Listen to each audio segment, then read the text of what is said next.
Hi everyone, आज हम पढ़ेंगे are environment for class 10th। इस चैप्टर की वेटेज है 5 मार्क्स। सबसे पहला टॉपिक है इकोसिस्टम।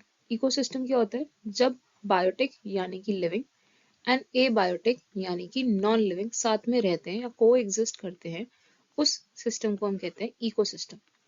तो ये हमारा इकोसिस्टम हो गया। इकोसिस्टम दो तरह के होते हैं, एक मैनमेड इकोसिस्टम होता है, एक नेचुरल इकोसिस्टम होता है। मैनमेड इकोसिस्टम जो हमने बनाया, एग्जांपल क्रॉपफील्ड, एक्वेरियम। नेचुरल इकोसिस्टम जो ऑलरेडी एग्जिस्ट करता था, हमने इसे एस्टैब्लिश नहीं किया, example forest, pond, ocean. Natural ecosystem को साफ करने की जरूरत नहीं होती। क्यों नहीं होती? क्योंकि इनमें डिकम्पोजर प्रेजेंट होता है। मैनमेड इकोसिस्टम में डिकम्पोजर प्रेजेंट नहीं होते, इसलिए हमें इसको साफ करने की जरूरत पड़ती है।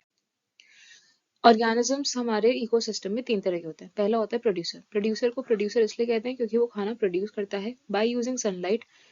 कौन सी प्रोसेस से? फोटोसिंथेसिस से। प्रोड्यूसर हमेशा पहला ट्रॉफिक लेवल फूड चेन में ऑक्यूपाई करते हैं, इसको हम आगे समझेंगे। दूसरी तरह के ऑर्गेनिज्म होते हैं कंज्यूमर। कंज्यूमर जो कि हमारे फूड प्रोड्यूसर्स या फिर हमारे ग्रीन प्लांट्स के ऊपर डिपेंड करेगा, उसे हमने कह दिया कंज्यूमर। ये अलग अलग तरह के होते हैं। हर्बीवोर होते हैं जो कि हमारे प्लांट ईटिंग होते हैं, कार्निवोर होते हैं जो कि मीट ईटिंग होते हैं, या फिर ओमनिवोर होते हैं जो कि मिक्सचर होता है दोनों का। तीस तरह के ऑर्गेनिज्म होते हैं हमारे डिकम्पोजर्स, ऐसे ऑर्गेनिज्म जो डेड मैटर पे फीड करें और उसे कॉम्प्लेक्स से सिंपल में तोड़ें, उसे हम कहते हैं डिकम्पोजर। डिकम्पोजर का एग्जांपल हो गया बैक्टीरिया या फिर फंगस। आगे इस चैप्टर में हम यही पढ़ेंगे कि डिकम्पोजर्स हमारे बायोडिग्रेडेबल वेस्ट के ऊपर फीड करते हैं और इसे ब्रेक करते हैं। अब आते हैं फूड चेन। फूड चेन होता है जब एक ऑर्गेनिज्म किसी को खा रहा है और उसको कोई और खा रहा है। सिंपल एक लाइन है, the process of eating and being eaten, यानी हम किसी को खा रहे हैं और कोई और हमें खा रहा है। हमारे जो फूड चेन होती है उसमें अलग अलग लेवल होते हैं, हर लेवल को हम कहते हैं फूड ट्रॉफिक लेवल। जैसे कि प्लांट हो गया हमारा फर्स्ट ट्रॉफिक लेवल, इसको इंसेक्ट ने खाया तो इंसेक्ट हो गया हमारा सेकंड ट्रॉफिक लेवल, इसको फ्रॉग ने खाया तो फ्रॉग हो गया थर्ड ट्रॉफिक लेवल, इसको स्नेक ने खाया, स्नेक हो गया फोर्थ ट्रॉफिक लेवल, इसको ईगल ने खाया, ईगल हो गया हमारा fifth trophic level. First level हमारा हमेशा प्रोड्यूसर का होगा क्योंकि खाना बन रहा है और खाना हमेशा ग्रीन प्लांट्स ही बना सकते हैं पूरे इकोसिस्टम में बाय यूजिंग सनलाइट। इसको जब सबसे पहले कंज्यूमर ने खाया, पहले कंज्यूमर ने खाया तो इसलिए हमने बोला प्राइमरी कंज्यूमर। इसके बाद फ्रॉग ने सेकंड टाइम खाना खाया जा रहा है फूड चेन के अंदर, इसलिए हमने कहा सेकेंडरी कंज्यूमर। स्नेक हो गया हमारा टर्शरी एंड हमारा ईगल हो गया क्वाटरनरी। अब समझते हैं energy flow in food chain. होता यह है कि सन की 1% एनर्जी प्लांट यूज करते हैं और बनाते हैं खाना। अप्रोक्सीमेटली 10,000 किलो जूल एनर्जी होती है प्लांट के पास, जो है फर्स्ट ट्रॉफिक लेवल पे। और अब एनर्जी जानिए सेकंड ट्रॉफिक लेवल पे, जो कि है इंसेक्ट। अब ये इस एनर्जी का सिर्फ 10% एनर्जी जाता है नेक्स्ट ट्रॉफिक लेवल पे। कैलकुलेशन के लिए 10,000 को हम 10/100 से मल्टीप्लाई करेंगे तो हमारा आंसर आ जाएगा 1000। अगर शॉर्ट में करना है, सिंपली आप एक जीरो रिमूव कर सकते हो और आपका आंसर आ गया। अब इंसेक्ट के पास कितनी है? 1000 किलो जूल एनर्जी है। फ्रॉग के पास कितनी जाएगी? इसकी 10%, यानी कि 1000 का 10% हो गया हमारा 100।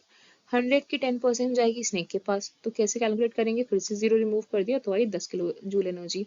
इस 10 किलो एनर्जी जूल का 10% जाएगा ईगल के पास, which is 1 kilo joule energy. अब अगर ईगल को कोई खाएगा भी तो उसको मिलेगी 0.1 किलो जूल एनर्जी, जो कि बहुत ज्यादा कम है। इसीलिए क्वेश्चन अगर आए कि एनर्जी फूड चेन में हमारे 4 से 5 ट्रॉफिक लेवल ही क्यों होते हैं, तो इसका एक आंसर ये है कि एनर्जी का जो लॉस है वो बहुत ज्यादा है और एनर्जी ट्रांसफर सिर्फ 10% हो रही है। इसीलिए कोई भी फूड चेन में 4 से 5 ट्रॉफिक लेवल ही मिलते हैं, इससे ज्यादा नहीं मिल सकते। अब आता है फूड वेब।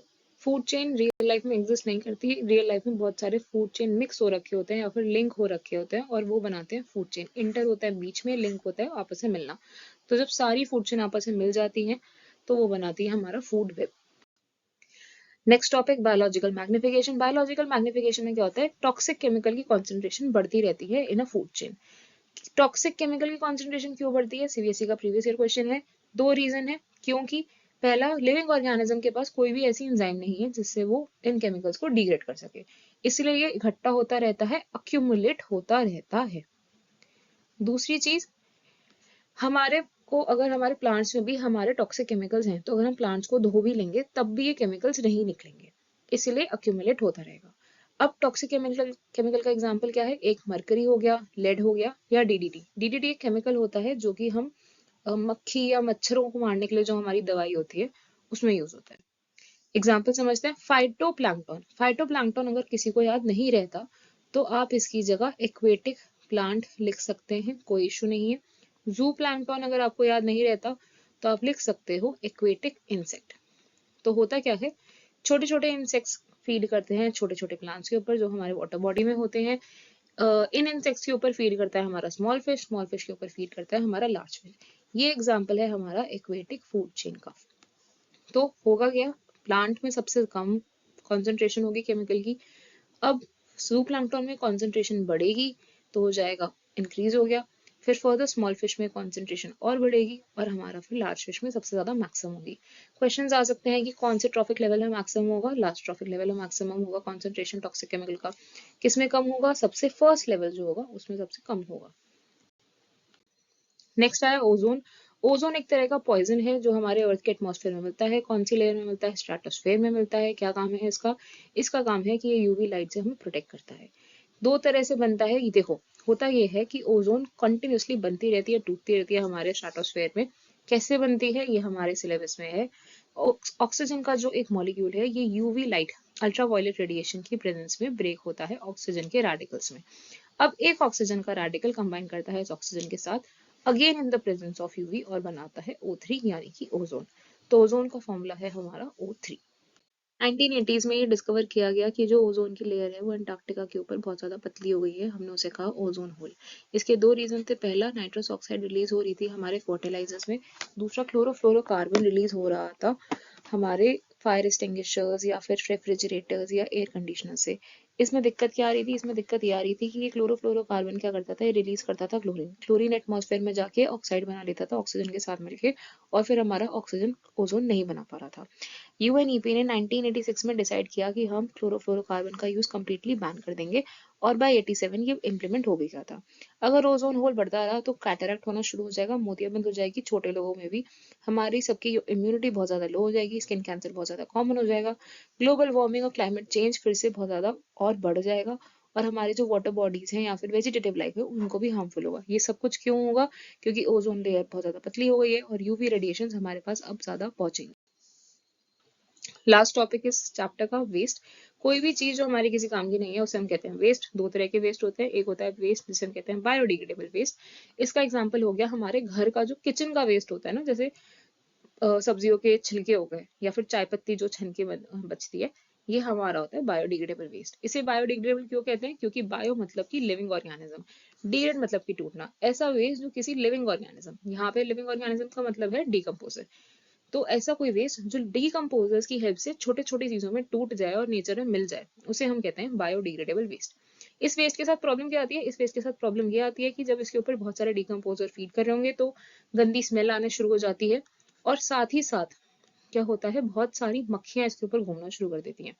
फायदा क्या है, फायदा ये है कि इको फ्रेंडली है, नेचर के लिए बहुत अच्छा है, बिल्कुल हार्म नहीं करता नेचर को। और डिस्पोज हम कैसे कर सकते हैं, हम इनकी खाद बना सकते हैं, मेन्योर बना सकते हैं, फर्टिलाइजर्स बना सकते हैं। दूसरा वेस्ट तरह का होता है हमारा नॉन बायोडिग्रेडेबल वेस्ट, ऐसा वेस्ट जिसको हम डिग्रेड नहीं कर सकते, यानी कि डीकम्पोजर्स डिग्रेड नहीं कर पाएगा। एग्जाम्पल हो गया प्लास्टिक, टिन कैन, ये सारी चीजें नेचर में हमेशा प्रेजेंट होंगी, कभी भी डिग्रेड नहीं होंगी। प्रॉब्लम क्या है इस वेस्ट के साथ, कि एनवायरनमेंट के लिए हार्मफुल है। दिक्कत क्या है, अच्छा पॉजिटिव क्या है कि ये कोई गंदी स्मेल नहीं करेगा, मक्खियां नहीं करेगा, जहाँ पे ये वेस्ट पड़ा रहता है बस पड़ा रहता है। डिस्पोज कैसे कर सकते हैं, इसका डिस्पोजेबल ऐसे कोई मेथड स्पेसिफिक नहीं है, हम ऐसे वेस्ट को रिड्यूस कर सकते हैं, रीयूज कर सकते हैं, रिसाइकिल कर सकते हैं। तो ये मेनली हमारे 3R से एसोसिएटेड है। So this is your complete chapter. I hope you understand it. Thank you.